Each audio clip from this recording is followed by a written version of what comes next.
Να χαιρετήσω και εγώ την εκδήλωση. Μια εκδήλωση που, όπως είπε και ο Σάββας Μιχαήλ, είναι μια πρόκληση. Είναι μια πρόκληση και είναι σημαντικό ότι κατορθώνουμε και την κάνουμε. Την κάνουμε σήμερα εδώ, την κάνουμε μέσα στο Πανεπιστήμιο, την κάνουμε με την συμπαράσταση ή τη βούληση σε κάθε περίπτωση αυτών, τη συνένεση αυτών που παραχώρησαν αυτή την αίθουσα.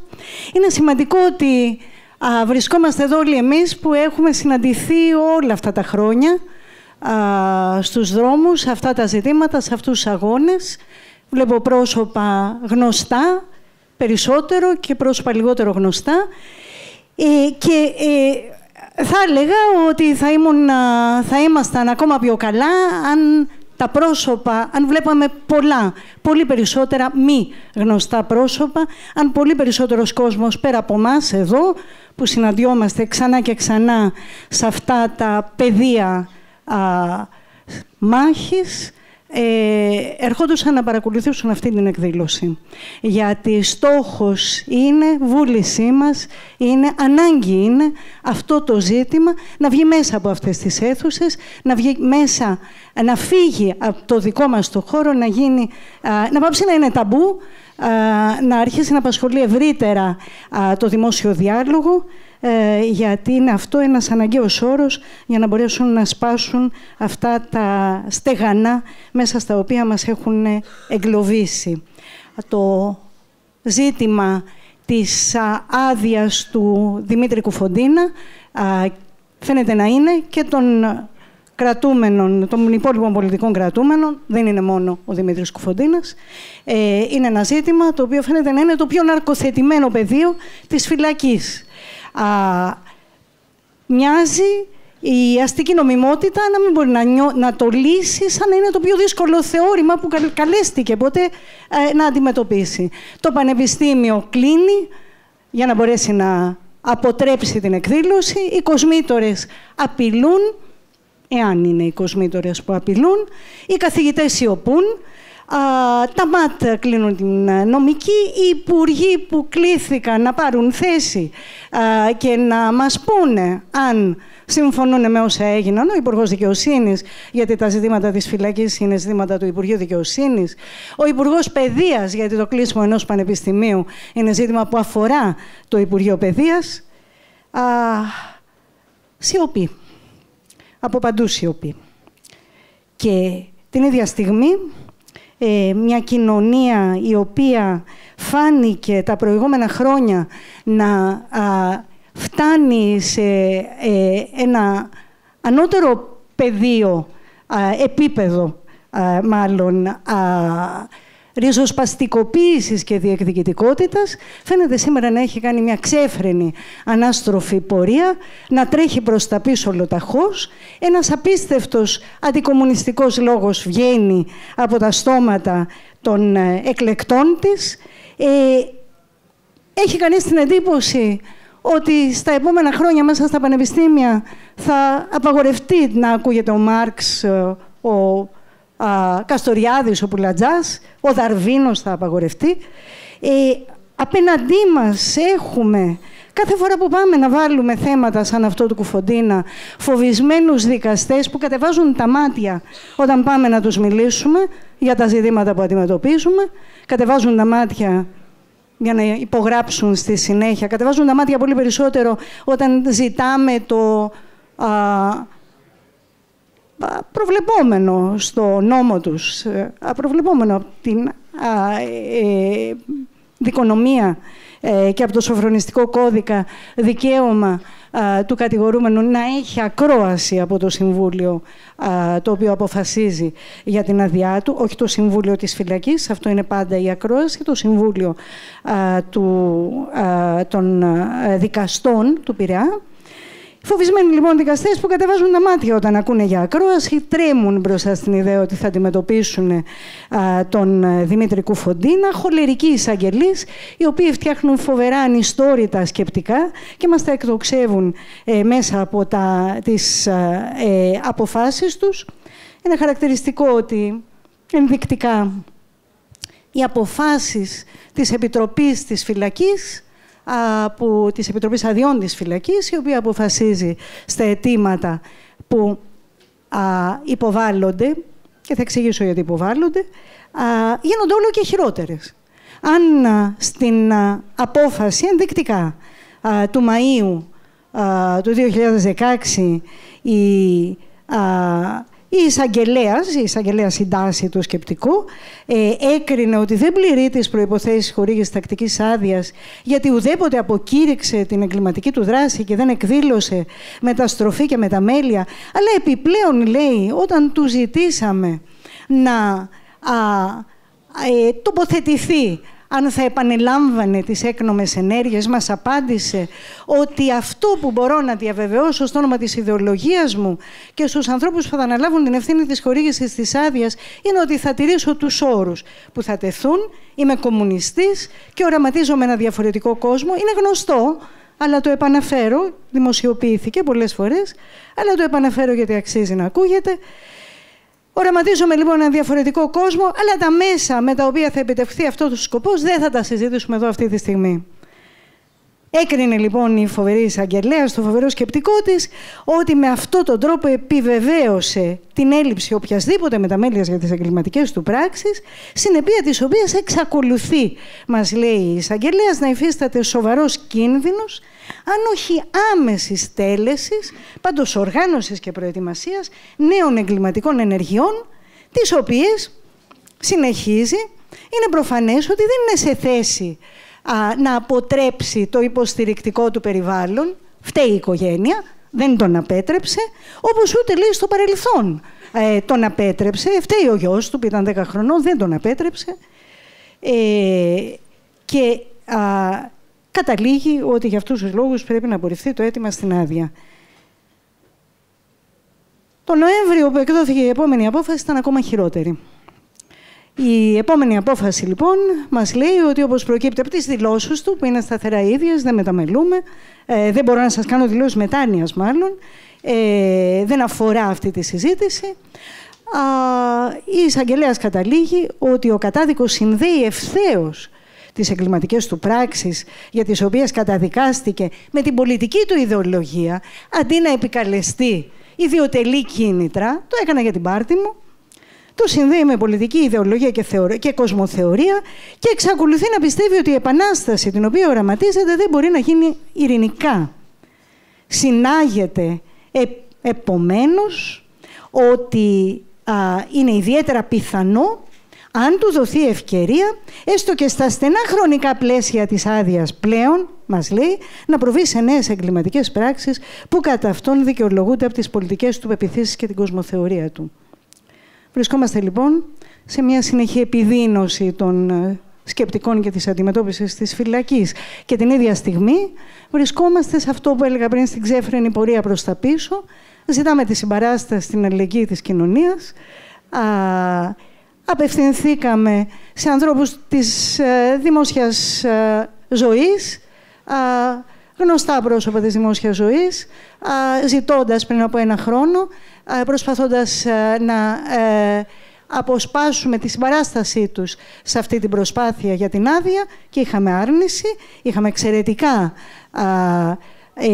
εξαιρετικά παραδείγματα φυγής μπροστά στο αίτημα να υπογράψουν ένα απλό κειμενάκι συμπαράστασης, συμφωνία στη χορήγηση της άδειας, άνθρωποι της προοδευτικής σκέψης, της τέχνης αυτών των γραμμάτων που λέμε, της τέχνης, των τεχνών, βλέπουμε να στρέφονται, να καταλαμβάνονται ξανά από πανικό. Είναι χαρακτηριστική η περίπτωση του θεωρήματος του Νας, που απαγορεύτηκε από το Εθνικό Θέατρο επειδή μέσα από αυτό προβαλόταν η ιστορία του Σάββατου Ξηρού, και αντιμετωπίζουμε αυτό το κλίμα. Να λοιπόν, γιατί για μια φορά ακόμα μας λένε αυτό που λέχθηκε και προηγούμενα, ότι έχουμε πολιτικούς κρατούμενους. Έχουμε πολιτικούς κρατούμενους γιατί σε αυτούς δεν χωράνε οι ποινικοί νόμοι. Σε αυτούς δεν μπορούν να εφαρμοστούν οι ποινικοί νόμοι. Ο νόμος δεν προβλέπει την έννοια του πολιτικού κρατούμενου. Η δικαιοσύνη την απορρίπτει με πλήθος σκεπτικά. Το πολιτικό προσωπικό την αποτάσσεται με αποτροπιασμό. Και παρόλα αυτά, η έννοια του πολιτικού κρατούμενου υπάρχει και αναγνωρίζεται από την κοινωνία, αναγνωρίζεται από τη φυλακή, και με τον ιδιαίτερο σεβασμό τον οποίο η φυλακή επιδεικνύει στους πολιτικούς κρατούμενους, αναγνωρίζεται από τους αντιπάλους της. Και σαν τέτοια μας οπλίζει. Οπλίζει και τους αντιπάλους της. Η υπόθεση της άδειας είναι εργαλείο τιμωρίας. Είναι εργαλείο τιμωρίας το οποίο χρησιμοποιεί παράνομα η φυλακή, παράνομα η δικαιοσύνη για να τιμωρήσει πέρα από την ποινική κύρωση που επέβαλε κυριαρχικά κατά τον νόμο η δικαιοσύνη. Η δικαιοσύνη έκρινε, αποτίμησε τις πράξεις των καταδικασμένων, των κατηγορούμενων ως μελών της 17 Νοέμβρη, τις αποτίμησε και επέβαλε τις κυρώσεις που επέβαλε. Κανείς άλλος δεν έχει δικαίωμα να παρέμβει σε αυτό το πλαίσιο κύρωσης, ποινικής κύρωσης που επέβαλαν εκείνα τα δικαστήρια. Δεν έχει κανείς δικαίωμα να το επεκτείνει, δεν έχει κανείς δικαίωμα να το επιδεινώσει, δεν έχει κανείς δικαίωμα να το επιβαρύνει. Παρ' όλα αυτά, αυτό είναι αυτό το οποίο αντιμετωπίζουμε. Αυτό το οποίο αντιμετωπίζουμε σήμερα. Να πω ότι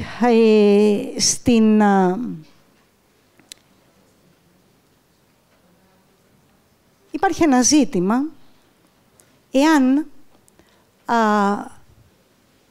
αφού τα πράγματα είναι έτσι όπως όλοι μας σε αυτό το τραπέζι τα είπαμε,